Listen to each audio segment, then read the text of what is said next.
우리 하나님 말씀, 우리 마태복음 13장 31절 33절 말씀입니다. 따라 볼까요? 말씀과 매일 동행해야 하는 이유. 그래요. 자, 마이크 바꿀게요. 자, 말씀과 매일 동행해야 하는 이유. 그 이유가 뭘까?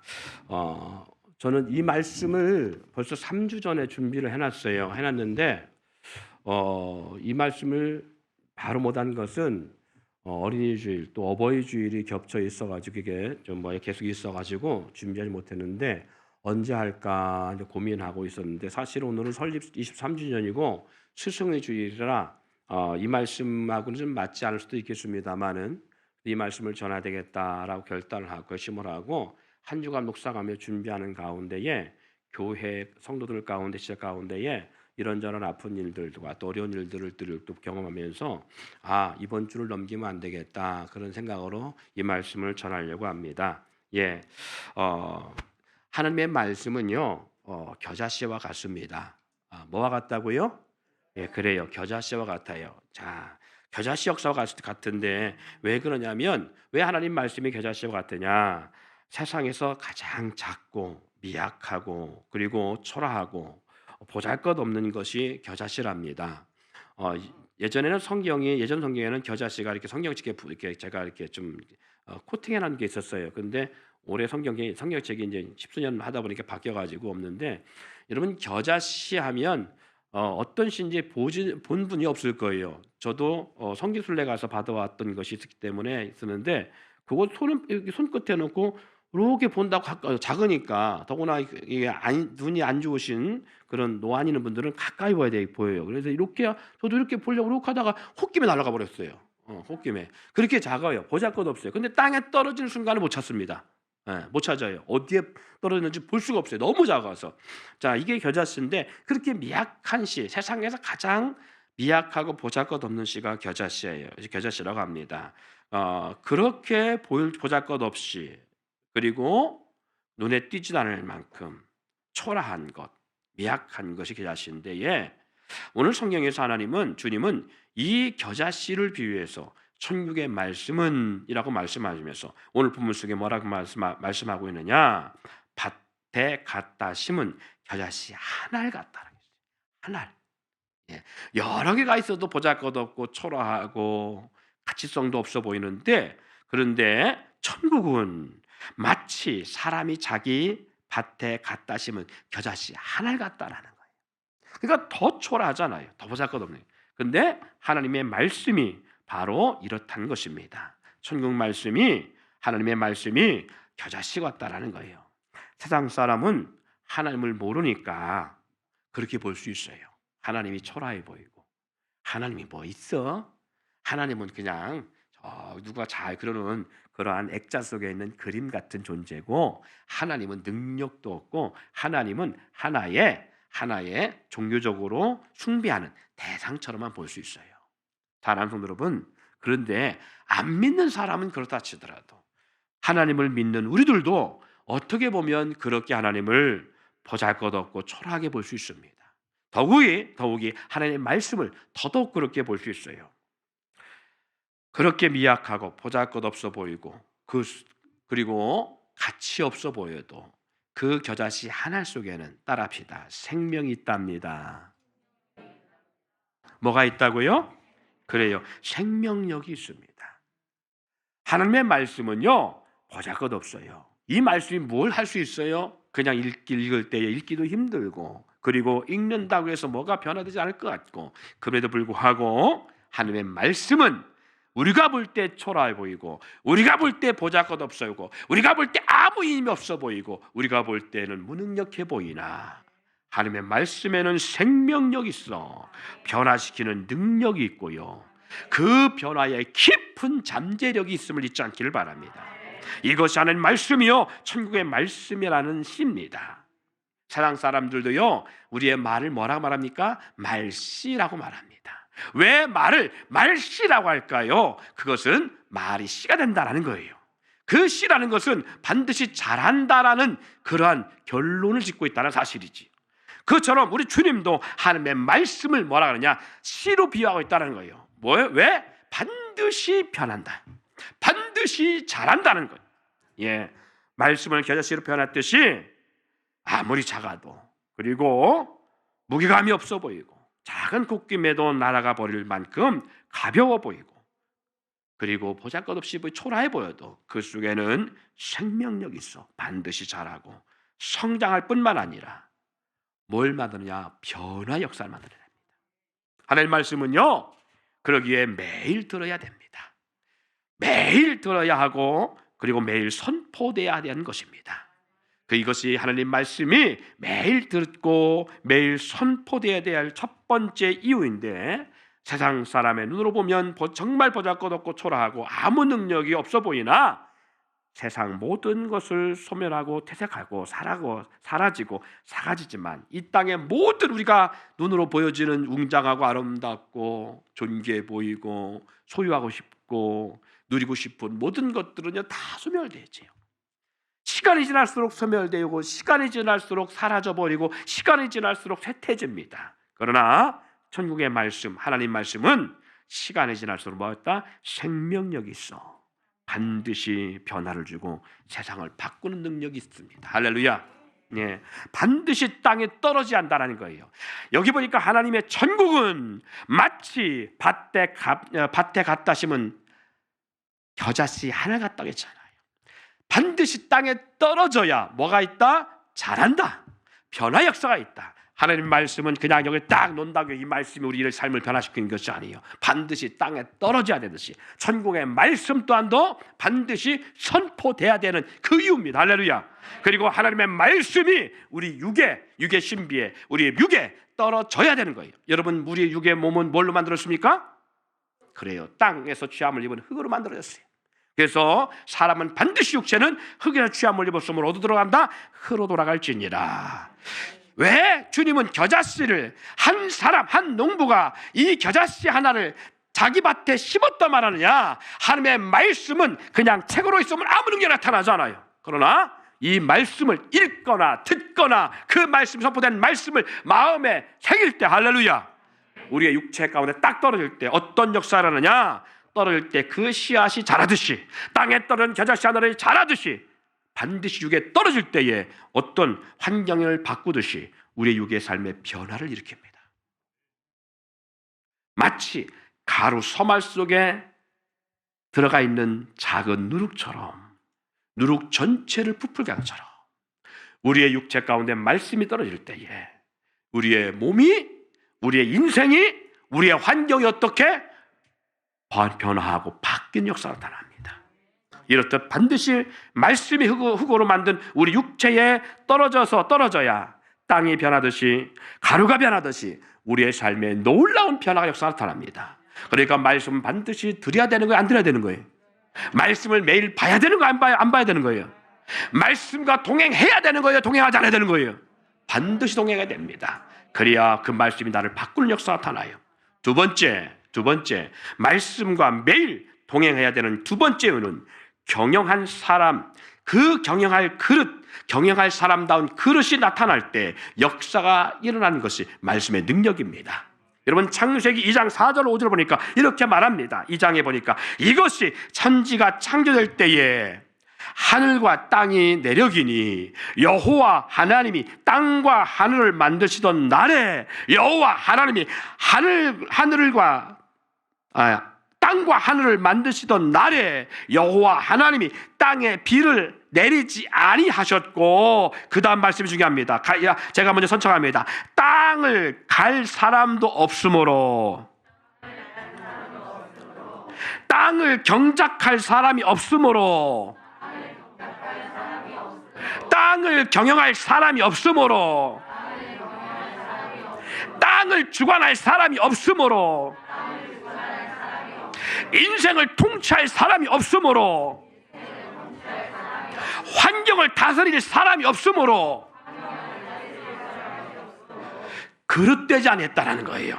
땅을 갈 사람이 없으므로 들에는 초목이 아직 없었고 밭에는 채소가 나지 아니하였으며, 보세요, 땅을 갈 사람이 없으니까 들에는 초목이 아직 없었고, 초목이 왜 없어요? 땅을 경작할 사람이 없으니까, 땅을 다스릴 사람이 없으니까 초목이 나지 않았고, 그리고 채소가 아직 자라지 않았다라는 거예요.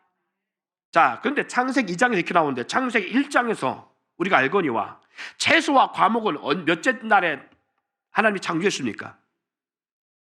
예, 감사합니다. 예, 알면 저보다 똑똑하신 분들이에요. 셋째 날이에요. 예. 과목과 채소를 몇째 날 냈다고요? 셋째 날. 그러면 사람은 몇째 날 창조했습니까? 여섯째 날. 그러면 사람이 먼저요, 과목과 채소가 먼저예요? 그러면 2장과 안 맞잖아요. 2장에서는 과목과 채소가 났다. 사람 있기 전에 채소가 날 수 없었다라는 거예요. 할렐루야. 땅을 갈 사람이 없으므로 아직 과목이요 나지 않았고 채소가 나지 않았다라는 거예요. 할렐루야. 자, 그러면 사람이 창조돼야 비로소 뭐가 난다? 그렇지요. 그러면 창세기 1장이 말씀이 잘못된 것이 아니요. 이미 하나님의 말씀에는 땅에서는 뭐가 나게 돼 있다? 과목이 자라게 돼 있고 채소가 나게 돼 있다라는 거예요. 그런데 문제는 이것을 다스릴 만한, 통치할 만한 사람, 주관할 만한 사람, 갈 사람, 경작할 사람, 그만한 그릇이 되지 아니할 때에 이것들은 자라지 않는다는 거예요. 이것들이 드러나지 않는다는 거예요. 그러나 드러난 것처럼 주님은 창조했다는 거예요. 그런데 이것이 언제 보여지고 사람의 눈에 나타나고 드러나느냐? 그것을 다스릴 만한 사람이 나타날 때, 그것을 주관할 만한 그릇된 사람이 나타날 때, 할렐루야, 이것들이 비로소 자라고 되게 돼 있다는 거예요. 하나님의 말씀은 그렇습니다. 하나님의 언약의 약속의 말씀들을 우리 가운데 주시는데 주셨다게 바로 드러나는 것이 아닙니다. 하나님이 아브라함을 향해 말씀합니다. 아브라함아, 너는 너의 포도 친척 아비 집을 떠나 내가 내게 지시할 땅으로 가라. 내가 너로 열국의 아비가 되게 하고 내가 너로 열국의 아비가 되게 하고 내 이름을 장대케 하리니 너는 복의 근원 될 것이다. 너를 축복하는 자를 축복하고 너를 저주하는 자를 저주하니 땅의 모든 민족은 너로 말미암아 복을 받을 것이다. 너로 열국의 아비가 되게 했다 했어요. 아브라함을 통하여 하늘의 물결들을 보여주며 너의 모든 자손이 저와 같이 많자리라. 바닷가의 모든 해변의 모래를 보여주며 너의 자손이 저렇게 많자겠다 하셨는데 불구하고 아브라함이 그 말씀을 따라갈 때에 그 모습이 나타나냐 안 나타났어요. 그의 족속과 친척 아비 집을 떠나 약속의 땅으로 돌아갔는데 그때도 하나님은 한 생명 주지 않았습니다. 약속의 땅에 들어가 거주할 살고 있는데 불구하고 하나님은 한 생명도 그 몸에서 주지 않았어요. 열국의 아비는커녕 둘도 하나 주지 않았고 하나도 없었습니다. 무려 25년이 나도록 하나님은 아브라함에게 한 생명도 주지 않았어요. 그럼 없는 것이에요? 아니요. 따라합시다. 경작할 만한, 땅을 갈 만한 사람, 그 인생을 살아갈 만한 그릇, 할렐루야, 그것이 돼야 되는 거예요. 그것이 될 때에 비로소 하나님은 그 놀라운 역사를 이루시기 시작합니다. 없어서가 아닙니다. 하나님 무능해서가 아닙니다. 하나님 말씀이 능력이 없어서가 아닙니다. 그 다스릴 만한 인생이 될 때에 하나님 역사를 이루어내시는 거예요. 하나님 이 땅에 모든 인생을 주셨지만 그러나 땅에는 왜 과목이 자라지 않냐고, 그리고 풀이 자라지 않냐고, 채소가 나지 않았느냐? 다스릴 만한 사람이 없었으므로. 그러나 하나님은 하나님 형상과 모양을 따라 지음받은 아담과 하와를 창조하시고 나서야 모든 과목이 자라고 채소가 자랐다는 사실을 기억하시기 바랍니다. 이것이 바로 창조 역사인 것처럼 이미 창조하여 존재되어 있으나 마치 땅을 다스릴 만한 존재가 나타나지 않았으므로 그 대상이 나타날 때까지 드러나지 않은 상태, 그러나 경작할 사람이 나타날 때 비로소 땅에서 곡식과 채소와 과목이 나고 자라게 됨을 의미하는 것처럼 매일 말씀을 들어야 하는 두 번째 이유입니다. 말씀을 들었다고 바로 역사라는 것이 드러나거나 삶이 바뀌거나 환경이 바뀌고 변화되게 보이는 것이 아니라 말씀의 능력의 역사의 삶이 살아갈 때 돼서 말씀을 듣고 보고 받을 때는 마치 창세기 1장 같은 상황인 거예요. 할렐루야. 그러나 그 말씀을 받은 사람에게 창세기 1장 같은 역사가 들어있는 상태인데 분명한 것은 말씀 받은 사람은 반드시 자라도록 하는 연단이 있다는 거예요. 그러므로 말미암아 그 사람으로 하나님은 말씀을 받은 사람에게 반드시 연단의 과정을 거쳐서 그릇이 되어졌을 때에 하나님은 그 언약과 비전들을 다 이루어내신다는 겁니다. 예. 그래서 성경이 이렇게 말합니다. 말씀이 단련한 후에, 할렐루야, 하나님은 하나님의 사람으로 하여금 하나님 말씀을 받는 그 순간부터 하나님 그 사람을 단련하기 시작합니다. 여러분에게 말씀이 떨어지면 그 말씀이 떨어 소멸되는 것이 아니라 헛되이 내게 돌아오지 아니하고 씨를 뿌린 자에게 종자와 양식을 줌과 같이, 할렐루야, 하나님 말씀을 듣고 소멸되는 것이 아니라 말씀을 받은 사람에게는 반드시 씨는 자라 변화를 일으키듯이 누룩은 반드시 가루 소만을 변화시키듯이 하나님 말씀을 받은 사람은 반드시 변화합니다. 우리가 기도를 많이 하든 적게 하든 우리가 하나님과 씨름하든 씨름하지 않든 그리고 매일 놀러 다니든 게으르든 반드시 변화시킵니다.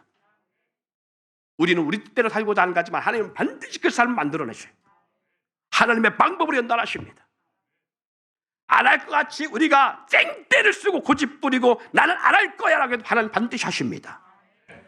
단련한 후에 말씀의 역사와 언약들이 드러나게 하는 것이 하나님의 방법입니다. 이것을 성경에 누가 그렇게 하셨느냐? 요셉을 그렇게 하셨고 성경에 수많은 부름받은 사람들을 그렇게 하셨어요. 그래서 시편에 보니까 요셉을 하나님 이렇게 말합니다. 말씀으로 말미암아 그를 단련한 후에, 할렐루야, 그를 단련한 후에 라고 말합니다. 자, 시편 105편 17절 19절 말씀 함께 읽습니다. 시편 105편 17절 19절 시작. 그가 없어요? PPT? 자, 시작. 그가 한 사람을 앞서 보내셨으며 달렸도다. 그의 발은 착고를 차고 그의 몸은 쇠사슬에 매였으니 곧 여호와의 말씀이 응할 때까지라. 그의 말씀이 그를 단련하였도다. 아멘. 보세요. 한 사람을 앞서 보내셨으며 요셉이 종으로 팔렸도다. 그의 발에 착고에 차이고 이미 감옥에 갇힌 상태를 말하지요. 그의 몸은 쇠사슬에 매였으니. 근데 이 모든 상황이 왜 이렇게 하셨다고요? 하나님의 말씀이 응하기 위해서. 하나님 말씀이 응할 때까지 고난의 단련의 역사가 있었다. 그리고 그 말씀이 그를 단련했다라는 거예요. 할렐루야. 그가 종으로 팔리는 것, 보세요. 하나님의 말씀을, 언약의 비전의 말씀을 받음으로 말미암아 주은 겁니다. 하나님의 비전의 말씀이 그게 없었다면 그는 종으로 팔릴 이유가 없고 형들에게 이 애국 땅으로 종으로 팔려 나갈 이유가 없었어요. 할렐루야. 그가 종으로 팔려서 외국 땅에서 보디발의 집에서 그렇게 어려운 시간에 보낼 이유가 없었습니다. 그가 보디발의 아내로 말미암아 모함 당해서 저 깊은 감옥에 갇히는 역사가 하나님 말씀이 없으면 일어날 수가 없어요. 그가 감옥에서 그 엄청난 고난의 고통을 당하는 것, 그 하나님 말씀이 없으면 일어날 수가 없어요. 그 모든 것들이 하나님의 말씀을 이루기 위함이에요. 여러분 삶이 고난스럽습니까? 고통스럽습니까? 기억하십시오. 하나님의 말씀을 단련하고 있다는 사실이. 단련한 후에 어떻게 나오냐고 하기 위해서 욥기 23장 10절에 이렇게 말씀하고 있습니다. 그러나 내가 가는 길을 그가 하시나니 그가 나를 단련하신 후에는 내가 숨금같이 되어 나오리라. 내가 가는 길을 그가 하신다는 거예요. 우리의 머리털까지 세심 받으신 주님, 우리의 약함을 하신 주님, 우리의 모함을 하신 주님, 우리가 얼마나 약한 존재인지 아세요. 오늘 특송하면서 구원을 보니까 몸은 청년인데 마음은 참 어리구나. 그걸 제가 봤어요. 두려움이 많구나. 담대하게 되구나. 우리 구원이 당사자는 하나님 앞에 그렇게 기도해요. 하나님, 내 안에 담담을 주세요. 두려워하지 않은 마음을 주세요. 그 기도를 하세요. 여러분 마찬가지예요. 우리 구원만 그런 게 아니라 우리 모든 인생들이 마찬가지예요. 두려움이 많은 사람들은 특징이 있습니다. 성경 속에 가장 두려움이 많았던 사람이 누굴까? 야곱이었을 거예요. 그 중에 한 사람이. 그가 두려움이 많으니까 자기의 정당한 방법으로 취하지 못하고 그 두려움 가운데 자꾸 변치를 써요. 여러분 두려움 많은 사람들은 변명을 합니다. 두려움 많은 사람들은요 말이 많아요. 왜? 두려우니까. 두려움이 많은 사람은 큰 소리를 칩니다. 또 두려움이 많은 사람은 화부터 냅니다. 그런데 정작 두려움이 없는 사람들은요 담대한 사람은 조용합니다. 말을 많이 하지 않습니다. 겁이 많은 사람들이 많이 많아요. 여러분 진돗개, 큰 불독 같은 개가 두려움이 많을까요? 그 앞에 서 있는 작은 치아와가 두려움을 더 느낄까요? 그러면 이 치아와와 큰 이 불독 같은 개하고 둘이 만나면 두 개가 어떤 반응을 보일까요?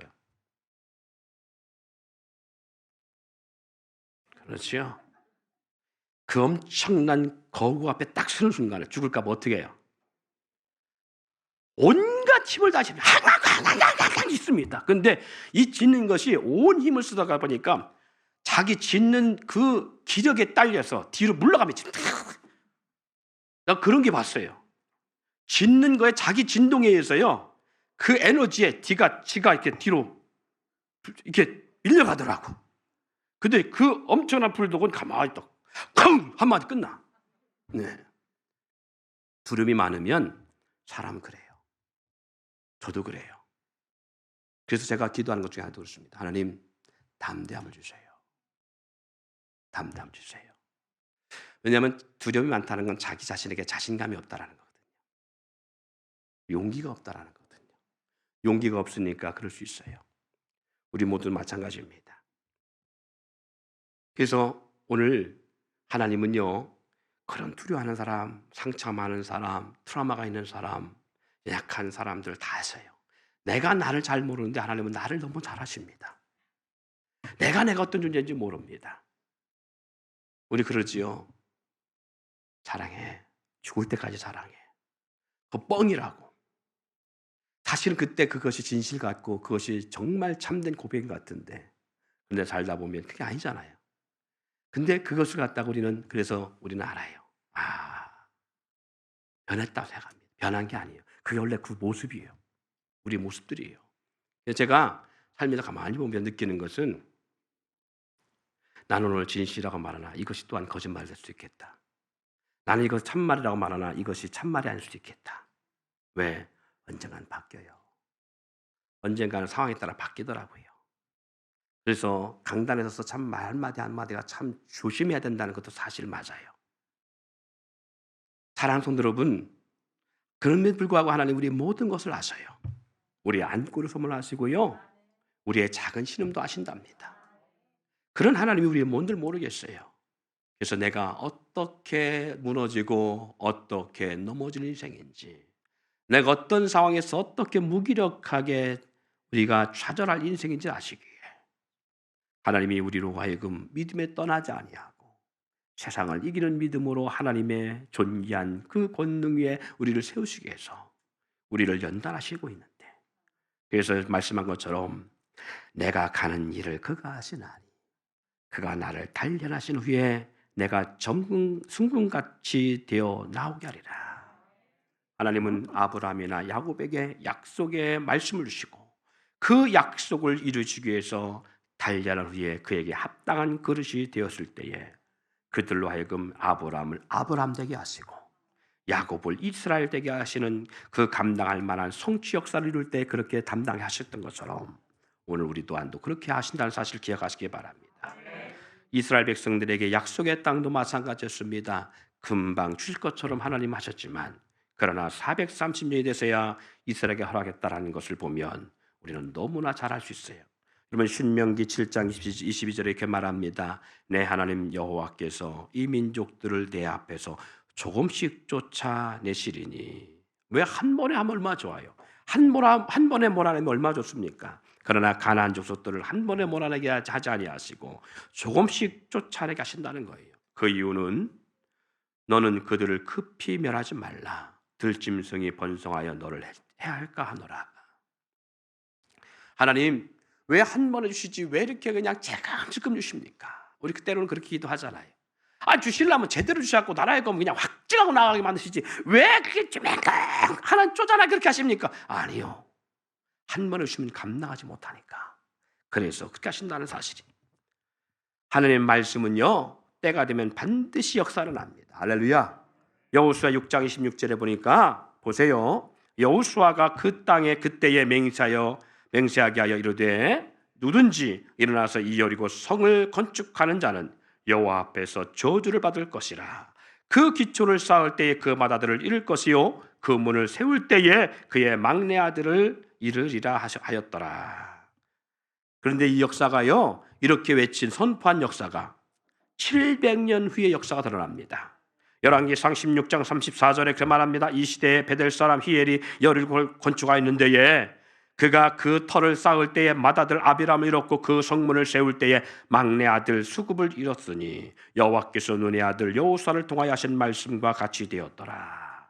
자, 그 땅이 너무 좋으니까 오랜 수백 년 시간 지난 후에 그 땅을 다시 건축하고자 개간할 때에 큰아들이 문을 세울 때에 둘째가 죽는 거예요. 누구 때문에 그렇게 됐어요?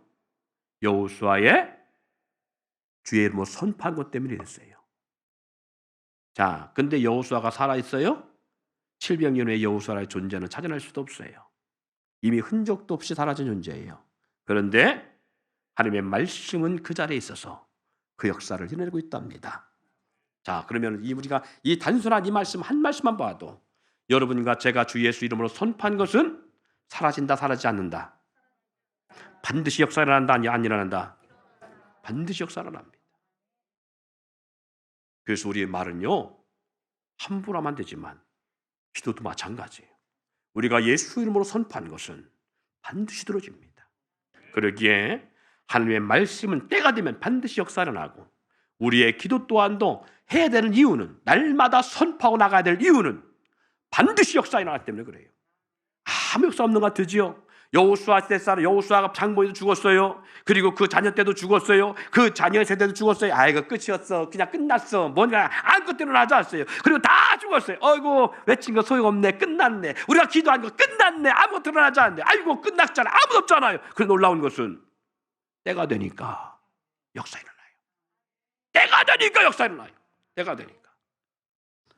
요한복음 14장 13절 말씀에 너희가 내 이름으로 무엇을 구하든지 내가 시행하리니. 할렐루야. 너희가 내 이름으로 무엇을 구하든지 내가 시행하리니. 반드시 시행합니다. 우리가 주의 이름으로 구하면요 소멸되거나 살아나는 것이 아니라 반드시 시행됩니다. 그러기에 여러분들 기도할 때에 축복을 많이 하세요. 내 자녀가 이렇게 축복되기를 원합니다. 우리 남편, 우리 아내가 이런 축복받기를 원합니다. 우리 교회가, 우리 성도들이, 우리 목사님이 이런 축복받기를 원합니다. 이런 복을 함께 해주시기를 원합니다. 기도하세요. 기도는 반드시 역사를 나요. 자, 그러면 이것을 한번 묘사해 봅시다. 오늘 여호수아가 여리고성을 무너뜨리고 선포했어요. 그럼 그 말씀이 어떻게 700년 동안 있어요? 거기서. 상상해 보자고. 그 말씀이 어떻게 거기에 700년 동안 있어요?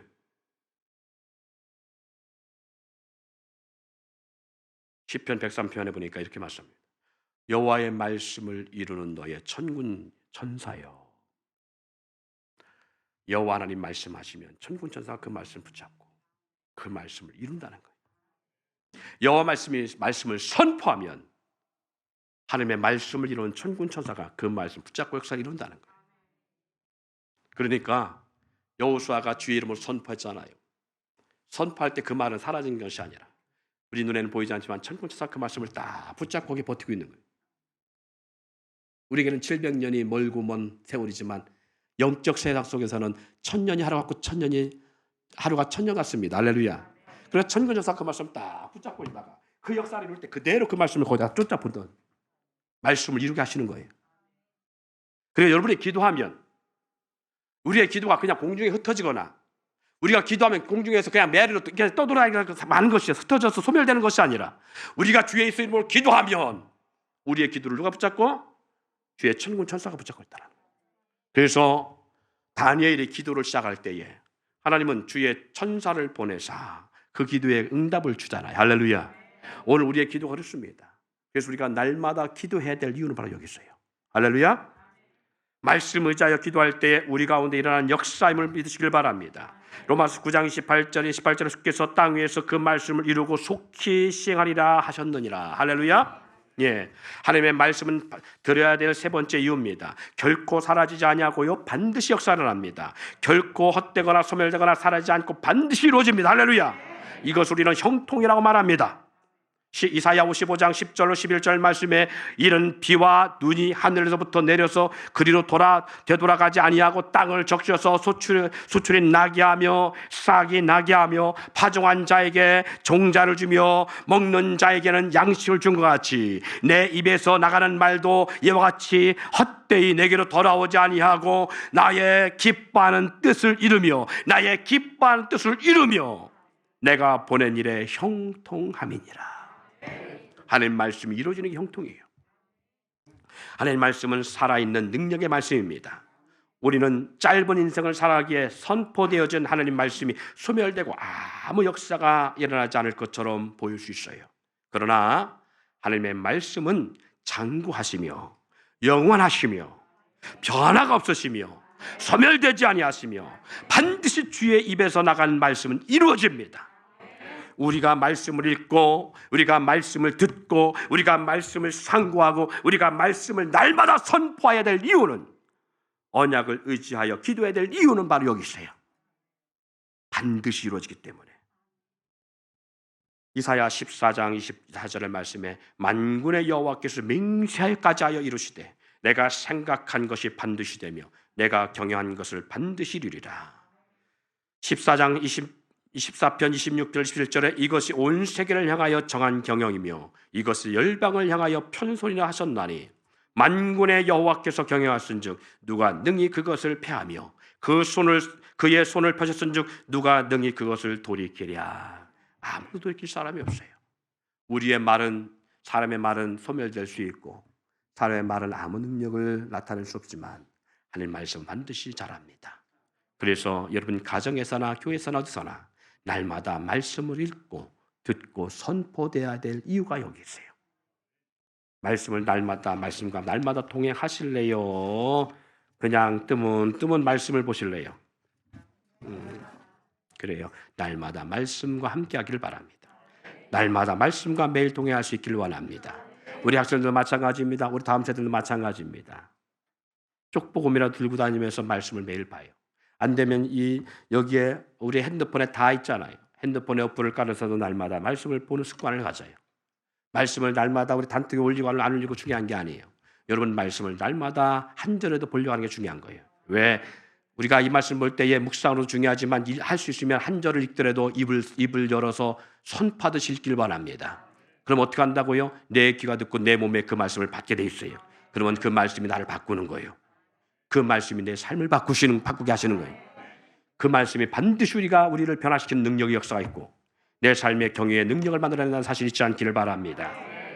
오늘 23년을 맞이하면서 우리 교회가 이 말씀으로 단련을 위해 머지않은 날 정같이 나오게 되어지고 그리고 하나님께서 존귀하게 쓰시는 아름다운 그러한 하나님의 경영자들이 되기를 주의 이름으로 축원을 드립니다.